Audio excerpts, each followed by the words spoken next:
During my time observing at Groves Primary School at PNG ISD, under my mentor, Miss Smith, I had the opportunity to learn and observe a wide range of teaching strategies, methods, and classroom management techniques, particularly in an art education setting. Miss Smith is considered a specialty teacher, as art is considered a specialty subject within the district and most districts, meaning that she doesn't have one consistent class throughout the day, but instead teaches 11 different classes throughout the day. Her schedule was packed, with each class only lasting 30 minutes and rotating between 3 second grade classes, 4 first grade classes, and 4 kindergarten classes a day, with only seeing each class 2 to 3 times a week and going a whole week without seeing them again. It was a weird schedule.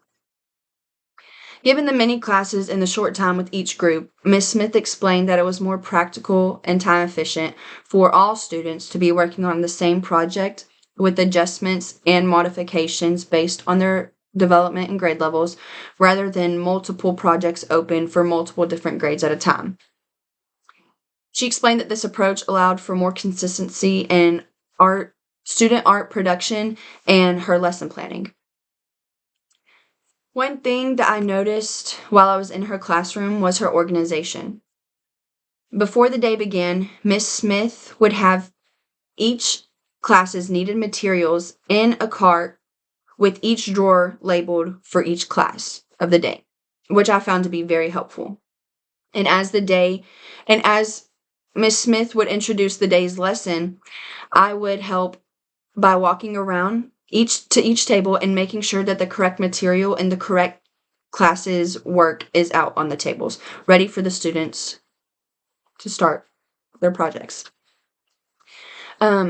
She would always begin the second graders at their tables. She would instruct them to wait patiently and to not touch any materials on the table as she taught the lesson from her light board at the front of the room. She would begin her kindergarten and first grade classes on the rug with the lights off to engage them in like a calmer atmosphere and help ease their nerves and get settled. Which I found that helped a lot.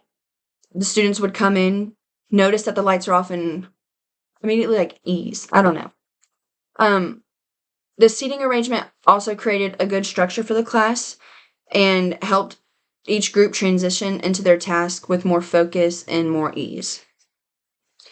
One teaching method she used frequently, almost every time I was there, was the I do, we do, you do approach, which I find to be very effective in most situations, both for the student and for me as an observer. This approach begins with Miss Smith demonstrating the task or concept, the I do, then guiding the students to do it together, the we do, and finally allowing them to complete the task independently, the you do. The students seemed to respond well to this approach, and it was clear that it helped them understand the expectations that Miss Smith had. I also enjoyed this approach because I liked seeing students observe and then like doing it with the teacher and doing it themselves. It was interesting to see like what they did along with the teacher versus what they were doing independently.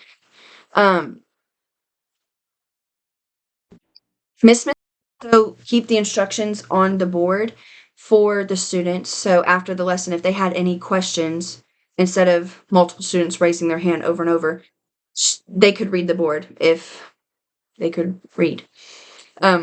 While the students worked, Miss Smith and I would walk around the room, checking in with individual students and assessing their progress and ensuring that they were using the materials correctly and not falling behind. I found this hands-on approach to monitoring students' progress particularly valuable, and it allowed for immediate feedback and ensured that no student was left behind. It also gave me a chance to observe how Miss Smith handled different situations with students, whether it was offering encouragement, redirecting, or helping a student who has fallen behind. Miss Smith had a lot of EEL students in her classroom. So she would make sure to spend extra time with them, making sure that they understood what the project entailed and the steps that they needed to follow. The purpose of my observation was to gain a deeper understanding of how teachers prepared and implemented their lessons, especially in an art education classroom where materials and time can be a big struggle, which I believe was accomplished. Um, Through this experience, I learned a great deal about how to structure lessons effectively and manage a classroom with multiple different grade levels and ensure that all students have an opportunity to engage with the different materials. Overall, it was a valuable learning experience that has helped me better understand the complexities of teaching in a specialty subject area.